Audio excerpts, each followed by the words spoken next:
Okay, we are on row 8, and you join me at the point where I'm going to make the first beaded half treble.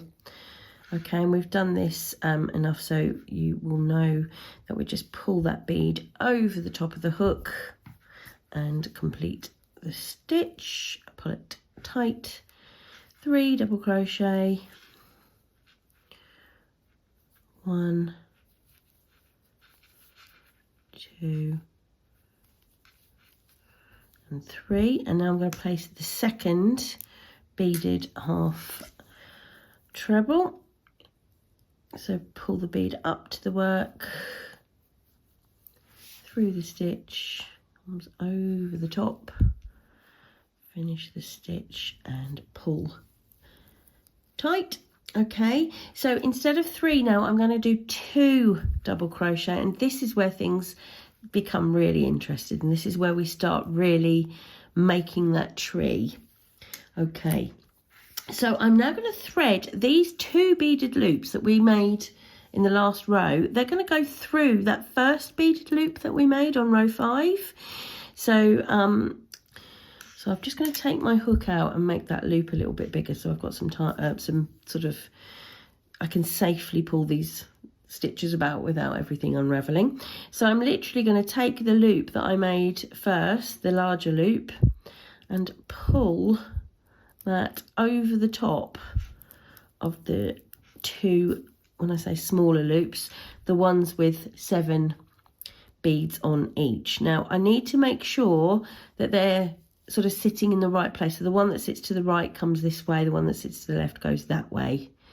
All right, so they are sat through ready, and we're going to start working some stitches with them sat through there like that. So I'll work through each of the things that are mentioned in the pattern in turn, and we'll do it really slowly. All right, so hook goes back in and we're ready to go.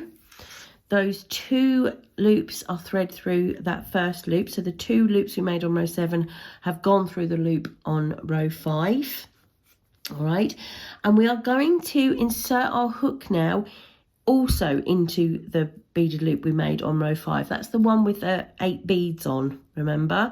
And we're going to work some stitches with our hook sat through that beaded loop. Now I need to make sure that it is evenly, when we make these stitches we're going to start sort of securing the beads in place, so I need to make sure they sit correctly. I want to make sure that there are four beads, 1 2 3 4, either side of the hook. So you can see there's 4 there, and it's not so easy to see, but 1 2 3 4, you can see there's 4 that side as well. So my hook is through that beaded loop we've made on row 5. The 2 beaded loops we've made on row 7 are sat pointing downwards, and we're ready to follow our pattern. Okay, so we're going to keep the hook through that loop. I'll show you what I mean by that, because you can take it out and put it back in again, but you need to work the stitches with the loop going, sorry, with the hook going through the loop. All right, so we're going to make 1 double crochet into the next stitch. Now here you do need to be careful, because it's tricky to see everything. This is one to do in really good light, and if you turn your work over you can sort of see where you've made your last stitch. It is easy to miss them, and you will see if you've missed them, because when you come back to work your stitches they don't line up. So just take some time to make sure that you're putting your hook into the right stitch, and that you've not missed any or not put it into the same stitch twice. So I've made 1 double crochet there. Okay, so I've made my double crochet, and you can see that the 4 beads are sitting to the left and the other 4 are sitting to the right. So that is that's how it should be, because we wanted to sort of make our stitches in the dead center. We've now got to make a double crochet 2 together. That is going to decrease. If you remember when we made these 2 little loops that are hanging down here, I said we've made an increase. We've got to decrease that stitch count now to get us back to where we need to be. Now this is a bit fiddly because the stitches are quite tight, because you've pulled them tight because they're beaded. They're quite tight, so again just pay attention, make sure your hook goes in where it needs to go. So if you recall, with a double crochet 2 together, we don't finish the stitch, we go into our first stitch and pull up a loop, then we go into our next stitch along and pull up a loop, and then and only then do we finish the stitch. So I'll show you that whilst we're working into this beaded loop. So again, my hook goes through the beaded loop, making sure there's 4 beads either side of the hook. A little bit easier now because we've made that first stitch and it's kind of secured them in place. I am now, whilst keeping that hook through that loop, I am now going to put it into the first of the the next double crochet. And again, do be careful of your placement there. It's tight, it's difficult to see. You really do need good light for this. Pull the loop through to the front, going back through that loop before I go into my work, making sure I've got 4 beads either side, going into the next stitch and pulling a loop through to the front. So let's just stop there. You'll see I've now got 3 loops on my hook, and those loops are sitting through that beaded loop. 1, 2, 3, 4 beads there, and 1, 2, 3, 4 beads there. So the beads are either side as they need to be, and I now will finish that double crochet 2 together. So I've pulled through and finished that stitch. Are you still with me? Okay, what's happening here, if you can see, is the stitches that I'm making are separating out the beads of that first beaded loop. They're just pushing them apart, and that is creating our branches. All right, we've got one more to do before we can come out of this loop. So my hook's going back through that beaded loop again. It's obviously now much easier to make sure that the beads are sitting where they need to be because we've kind of secured it in place with those last stitches that we've made. And I'm just making a double crochet now, and I'm just going to check and make sure I'm putting my hook in a place that's not been worked. All right, and just making a double crochet, and let us stop there and look at what we've done. Now it's tricky to see, I appreciate that, because of these little dangling loops. But if I pull them over to the left to start with, you'll see I've got a line here of 4 beads, and I have then got a stitch here, a double crochet stitch here, whoop, another one here, which was our double crochet 2 together. Let me move them again, and one more here, which was our final double crochet. So we did a double crochet 2 together, and a double crochet. And then here are the other 4 beads of that loop. So we separated out those 2 sides of the beaded loop. We've got 4 sat here, 4 sat here, and we've kind of secured it all with those stitches that we've made in the middle. It becomes clearer to see as we work. Just needed to show you that technicality. I realise it is a little bit complex, but if you read your pattern, hopefully it makes sense now.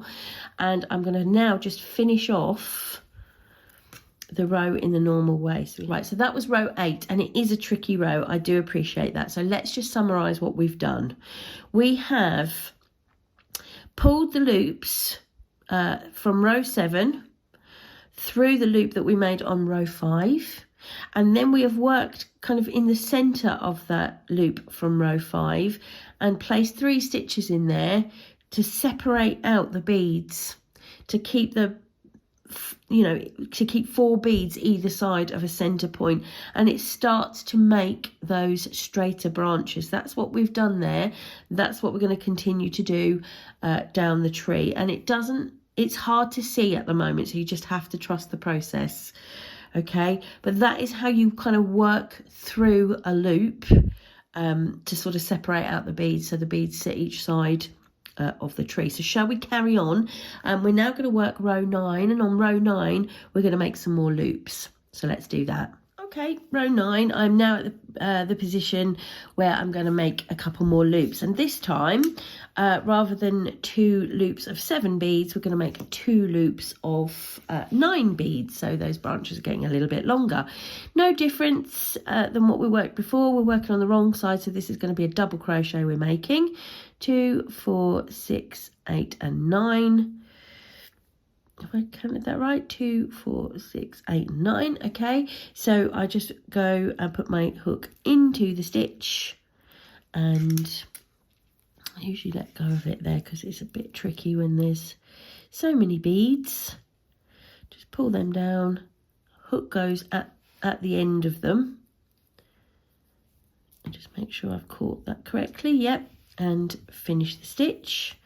So there's one little loop there, and I'm going to do the same again into the same stitch.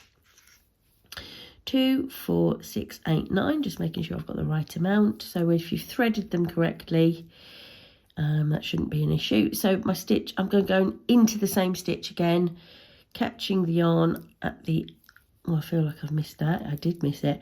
Catch the yarn after all the beads and complete the stitch. So I've got those 2 little loops, just like we did on row 7, but these are a tiny bit longer because we've added a couple more beads in. Okay, and then 1 double crochet in each stitch to the end, and we're ready for row 10. Okay, row 10 is very similar to what we did on row 8, but it's good to revisit. So I will see you on row 10. Okay, so row 10. Let's just stop for a minute. You can see those are the 2 little loops I made on row 9. They're sat there. These ones further down are the ones I've made on row 7, and they are going to come into play very shortly. So I'm at the point of placing my first bead, and it's a beaded half treble. So bead comes over the hook to the front, finish the stitch and give it a little pull. Okay. And I'm going to make 3 double crochet, 1, 2 and 3. Now at this point we're going to start working through the first loop from row 7. So we're going to do it just as we did before when we were working through that the loop on the last row, but this time we're going to start it earlier and we're going to work the one that sits to the right. So I've just made sure I've picked up the correct stitch. It's the one that sits to the right, and this time, because we've got an odd number of an odd number of beads on this one, we've got 7 beads, we're going to make sure that 4 of those beads, 1, 2, 3 and 4, sit to the right of the hook and 3 sit to the left of the hook. Okay, so if you remember last time we had 4 and 4, this time we've got 4 and 3. And that's just going to keep the graduated look of those branches. You'll see what happens as it grows, but just make sure you've got 4 sitting to the right of the hook and 3 sitting to the left. And we work in the same way. We put our hook through the loop and we work our stitches. Okay, and this time we're going to work 1 double crochet into the next 2 stitches.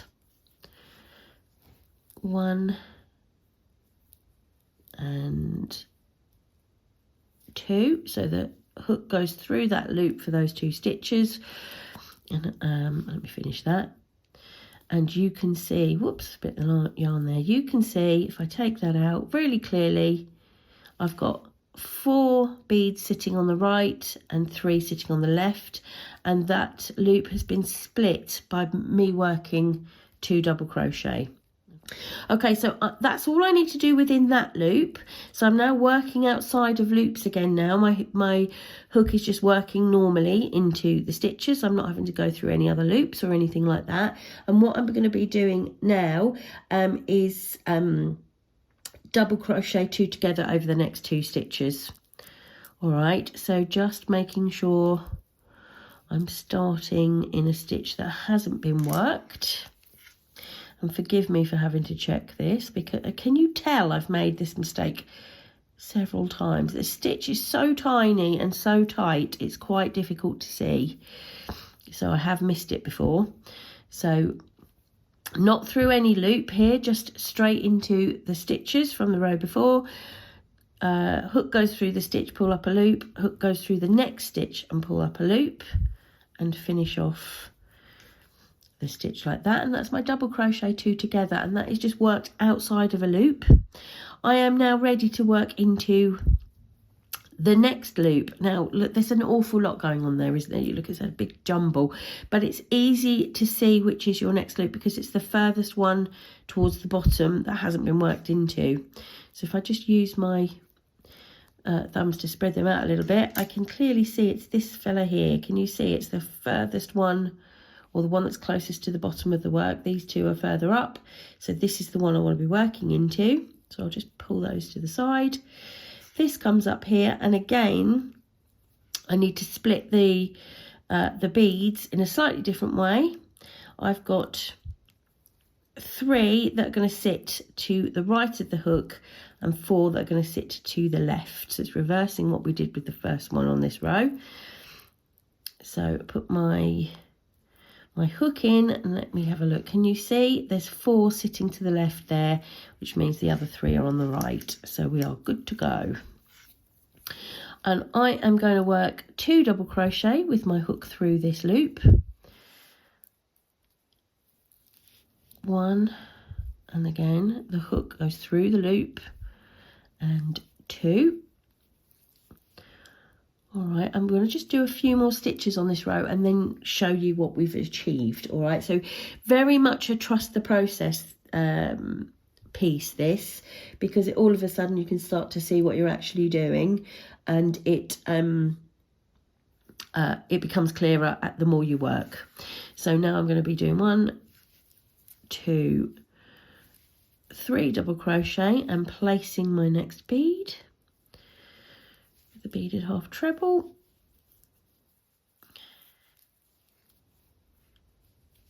All right,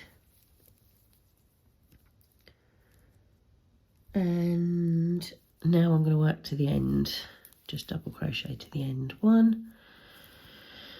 Obviously you're going to have far more stitches to work than me. This is just a little sample piece, but let's stop and see what we've achieved here on row 10. Right, so if you spread things out nicely, just sort of group your beads nicely, you can start to see little branches, can't you? If I turn them that way up, you can start to see the little lines of beads are forming Christmas tree or fir tree like lined branches coming down. Can you see that? Oh, it's lovely. Let's carry on. Let's create our tree. So that was row 10. Let's have a look at row 11.